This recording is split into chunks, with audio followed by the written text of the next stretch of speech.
they had a bid. China told the U.S. they could take that same missile system, which was the size of a tractor trailer, and place it on the back of a Humvee.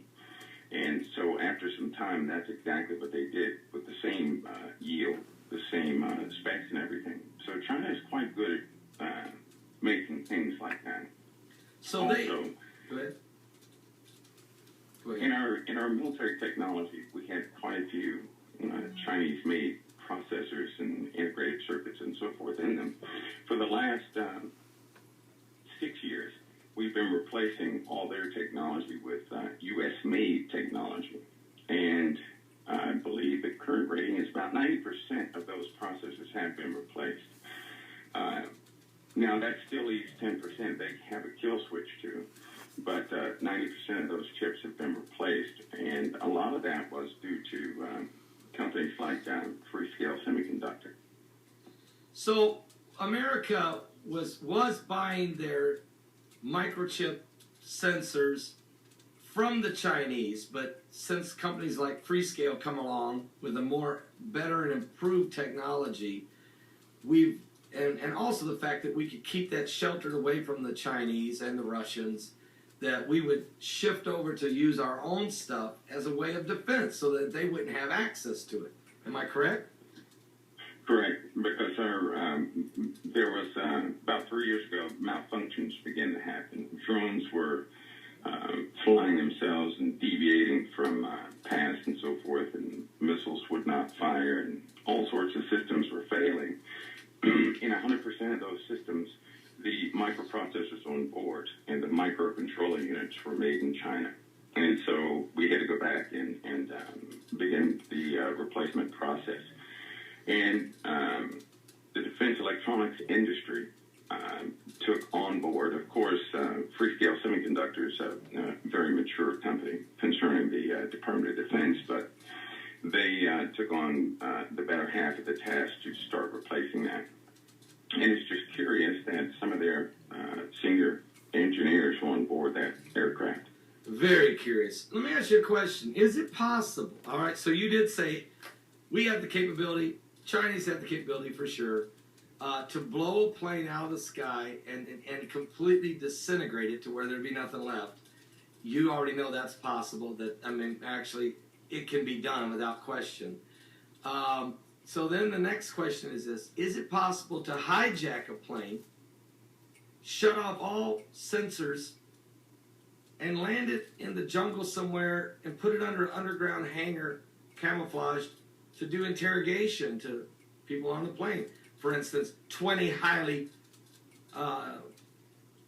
very important engineers from a company like Freescale. I mean, I know that's a far-fetched thing. My question is, can you bring a plane down and hide it without the world knowing it?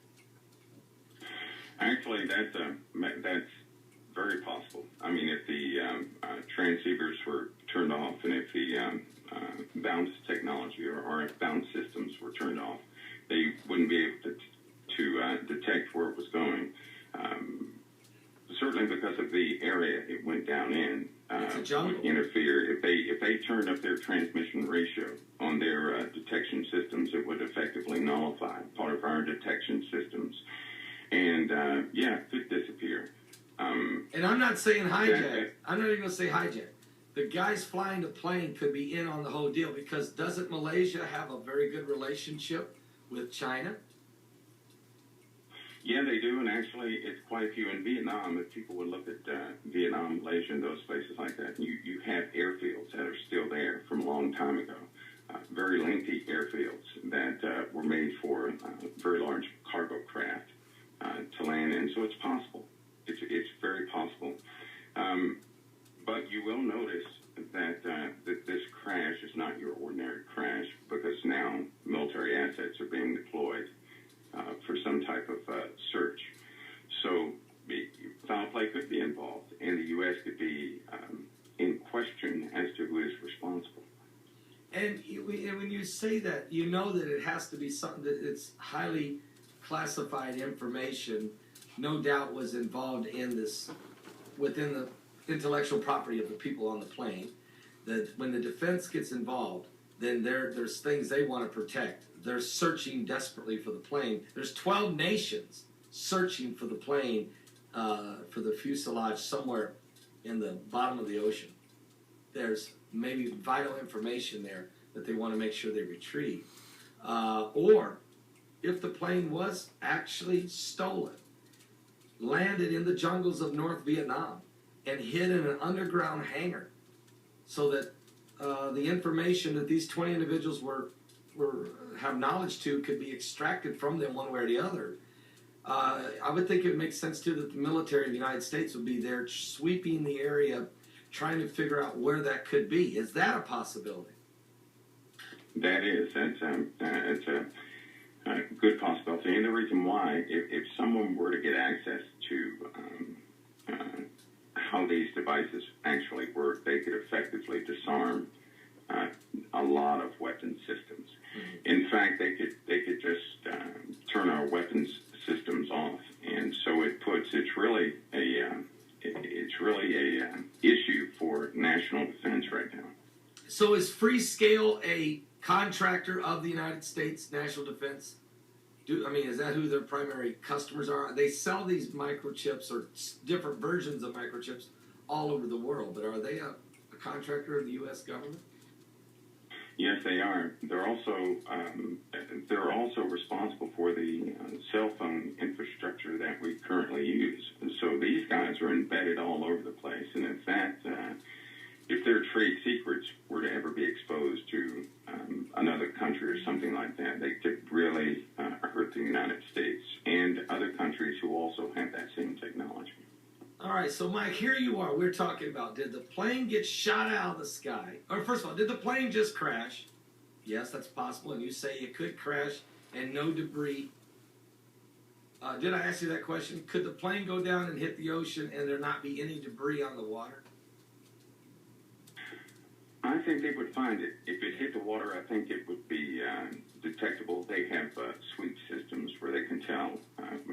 Certainly, they have a mapping system that takes it maps the ocean floors every day. So if something were to change, they could certainly detect that. So if it crashed in the ocean, they could find that instantaneously. Unless, now if it did crash and they're trying to recover the sensitive items and so forth, because I'm sure there was cargo on board. If they're trying to recover that, they'd need at least 4 or 5 days to get all that recovered before they broke the story that they found the aircraft. Okay, so that's a possibility that the plane did crash. The United States has already located the debris field, has surrounded it with U.S. Navy ships and search and rescue groups, and are in the process of recovering, especially the highly sensitive material and cargo, before letting the media know what's going on. That's a scenario, that's a possibility. Number two, there is a possibility that either China, United States, or maybe even Russia would have the capability to completely zap this plane out of the sky and disintegrate it. But I don't know what the motivation of that would be. That would be an act of war. I don't understand what the motivation of that. I don't have a good motive on that one.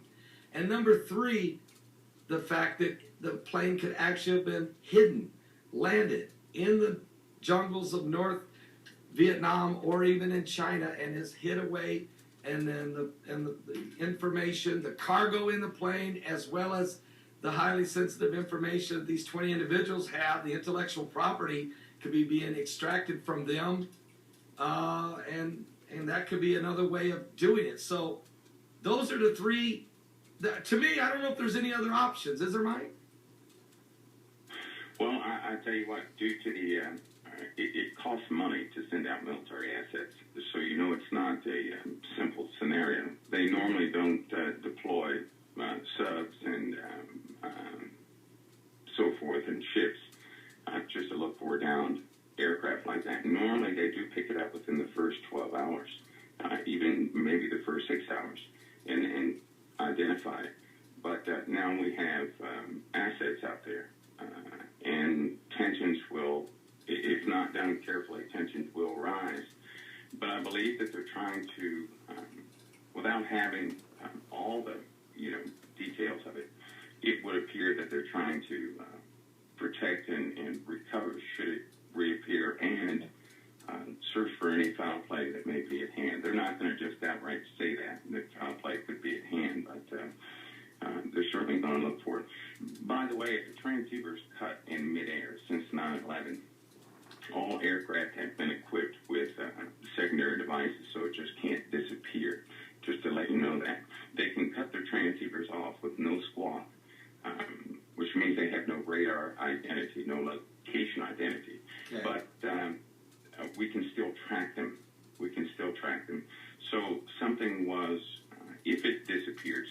was effectively jammed Yeah. at the source. So someone knew what they were doing to hide that aircraft. That just can't happen these days. Folks, and that was from yesterday's live broadcast. And of course, Mike works for the United States military at high levels of security. So he was confirming one of the scenarios that, yes, the Malaysian aircraft could have been taken, hidden, and could be right now still hijacked. As a matter of fact, now there are news reports surfacing this morning out of the Oregon Tribune and I think others that are saying that is still a possibility. So when I came up with this yesterday, after I found out that there were employees of the Austin, Texas company Freescales Limited, that 20 employees on that plane, they weren't all Americans either, okay, they was from different countries, but 20 employees on that plane worked, and they are high-level engineers, worked for Freescales that makes very sophisticated RFID microchips, not only for cell phone use, but for the defense, for all of the defense systems.